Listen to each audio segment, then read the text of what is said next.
Hello and welcome to a galaxy far, far away. Thank goodness you're here. Welcome, guys. I'm Gerald, and I'm a Star Wars fanatic.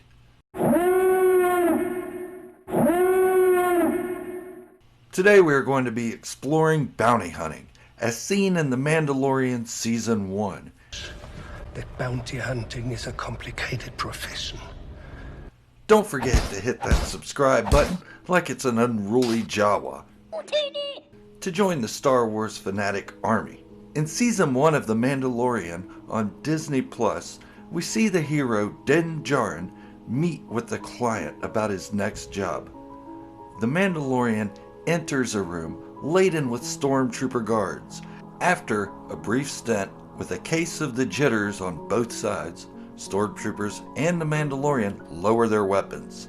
Mando has a seat and they begin their talk of a job. The contractor's only name given is the client. As he speaks with Mando, he tells that these are rough times and that bounty hunting is a complicated profession. Tough times? Yes, for the Empire, or what's known as the Imperial Remnant. This takes place 5 years after Return of the Jedi, roughly 4 years after the fall of the Empire's power.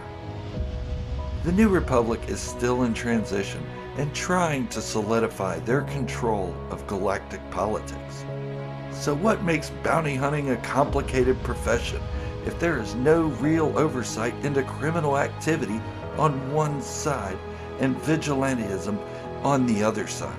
The Empire, at the height of its power, condoned bounty hunting and criminal world activity, so long as it met the needs of the Empire. It was sanctioned and monitored.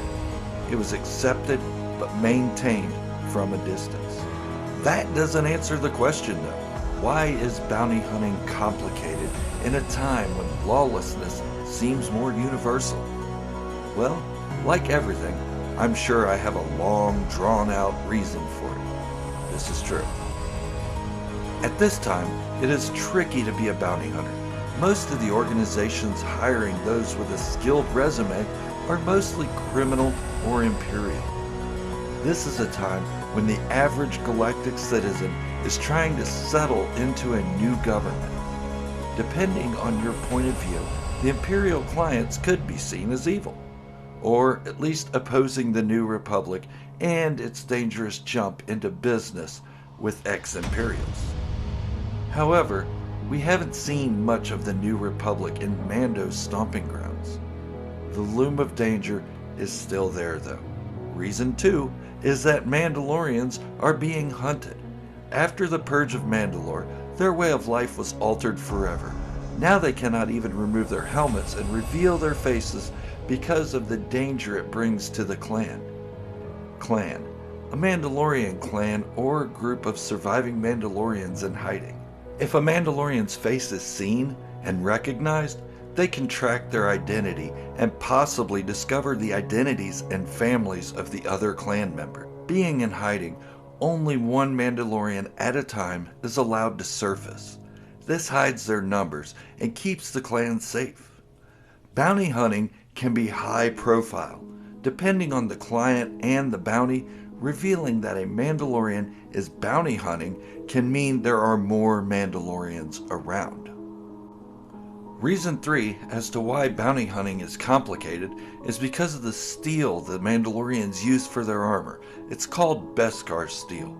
It is a rare form of metal that was removed from Mandalore by the Empire during the Purge. The steel is rare, expensive, and highly sought after by many criminal elements. Capturing or killing a Mandalorian means the armor can be melted down or sold on the black market as is. This is evident by the importance the Empire and the client have put on the steel as payment for the newly conscripted service. Never mind the fact the client is carrying it around in a common ice cream maker.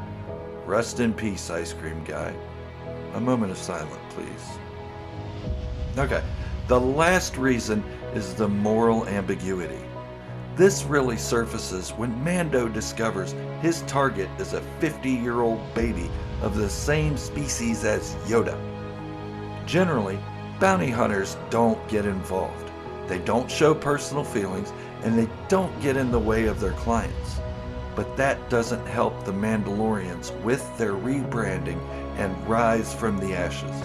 Moral ambiguity almost got the Mandalorians wiped out by the Empire, and even further back, the Galactic Republic didn't want to help them gain power of their planet from Maul, a former Sith Lord, due to their neutrality in the Clone Wars and moral stance of warring among themselves. It's evident that Mando has some issues with leaving a helpless child to an evil regime. That may be due to his own parents being killed by the Separatist battle droids, leaving him an orphan. So, Mando's complicated profession became even more complicated when his conscience kicked in. During the Clone Wars, Mando would have had a less complicated time as a bounty hunter. This is due to the fact that it was less monitored while the Republic and Jedi were distracted by the Civil War. Sure, there were high-profile clients such as Count Dooku, but once their job was complete, they were left alone. This transitional period was not a good time to be a bounty hunter, though. Most of the high-paying clients within the Empire were gone, either imprisoned, dead, or in hiding. The Beskar steel was a highly sought-after commodity. The moral ambiguity of working for criminal organizations, debtors, or Imperial remnants, all while trying to remain anonymous Mandalorians, and the fact that Mandalorians were being hunted and almost extinct made it tricky, complicated.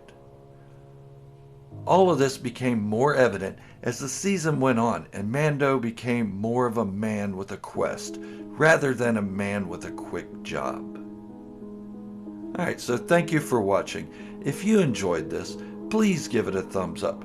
If you didn't, hit the thumbs down and comment as to why you did or didn't like it. Go on and hit that subscribe button like it's an unruly Jawa.